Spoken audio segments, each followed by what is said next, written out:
Magandang umaga mga kabay. So ayan, meron po akong estimate ngayon. DW806. Job number ay 39506. Ayan. So ang ano nito mga kabay, gumagana siya pero pigil. Ayan. So ayan, wala na rin po siyang switch dito.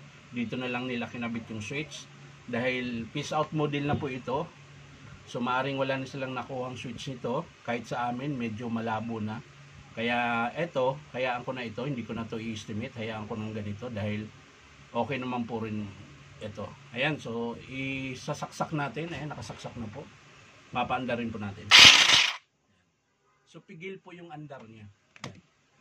So pag mga ganyan mga kabay, laging sira niyan ay bearing. Ayan, pwedeng dito sa spindle, pwede rin dito sa harap ng armature o dito sa likod. So tara mga kabay, bubuksan natin para makita po natin kung ano yung nasira na bearing.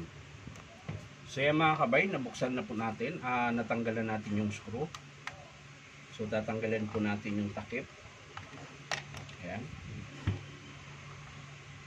Dito din po sa kabila. Ayan. So maiksi na rin po yung carbon niya mga kabay. So sungkitin lang natin. Ayan, maiksi na po. Pero hindi po yan dahil doon kung bakit siya para siyang ipit. Ayan. So sa likod mga kabay, okay pa naman. Ayan. So maaring dito yung sa harap mga kabay. Ayan. Oh, ayun no. Ayan mga kabay. Ayan. Ito po yung sira niya. Ayan. Papansin nyo, ayan, tanggal na po yung takip ng bearing. So, alog na po yan. Ayan.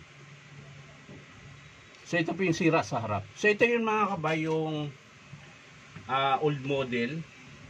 Iba po yung bearing niya, malapad. Ayan. Malapad yung bearing niya. So, pareho po, harap tsaka likod, puro malapad. So, ito, titingnan natin kung merong mahanap sa bearing center nito. Dahil dito wala nang stock na ganito. So ang part number para nito mga kabay nung araw ay 949625-1. Ayan, yan po yung bearing. So yan po yung sira mga kabay. Check natin yung iba. Ayan, okay pa po yung sa pin coil niya. Wala pa pong problema. So wala na po siyang switch sa loob. Nandito na sa labas. Check natin yung gear. At yung kung palag, so hindi siya mga kabay. Okay pa po yung gear niya mga kabay sa loob dahil wala namang pong tama yung pinion nandito, so okay pa yung gear na yun. So ang estimate ko lang dito mga kabay ay yung bearing na 949625-1 tsaka yung carbon brass. So ito mga kabay,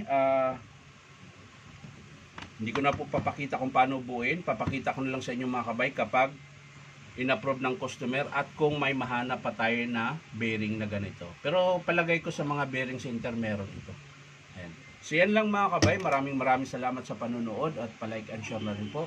At syempre po, baka naman pwedeng makahingi ako sa inyo na isang subscribe dito po sa aking YouTube account, Inom Tabay.